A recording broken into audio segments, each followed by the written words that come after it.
Le quitus accordé par les parlementaires à la loi 2018-15 portant code pénal en République du Bénin suscite de nombreuses interrogations.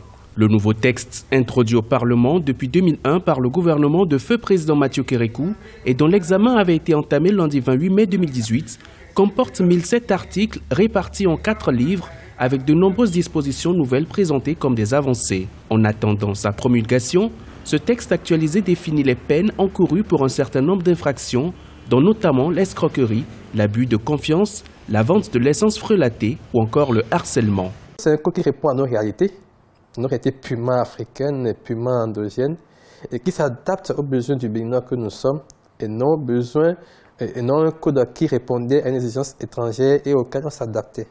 Moi, je pense personnellement que ce code apportera un plus en ce qui concerne la répression des infractions pénales au Bénin. Au nombre des innovations introduites dans le nouveau code pénal figure l'interdiction et la commercialisation sous toutes ses formes de l'essence frelatée. Cette interdiction est clairement martelée à l'article 929 de la loi 2018-15 du code pénal et qui alimente les débats. Des sanctions pénales sont prévues à l'article 930 du texte.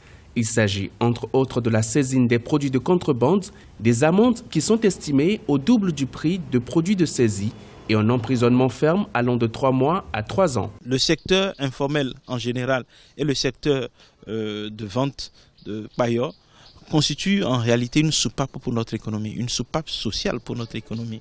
Et lorsqu'on viendrait à supprimer cette activité, tout le reflux en termes de demande d'emploi, en termes de demande d'exploitation de la main-d'œuvre, qui certainement n'est pas qualifiée, mais qui a besoin parce que, étant une main-d'œuvre active, d'accord, donc en âge d'être employée, d'être utilisée pour produire de la richesse, il faudrait que les autorités puissent penser à des mesures d'accompagnement. Le commerce de l'essence frelatée occupe plus de 50% du secteur des hydrocarbures au Bénin. Environ 80% des usagers s'approvisionnent auprès des contrebandiers à cause du prix compétitif qu'offre le secteur informel.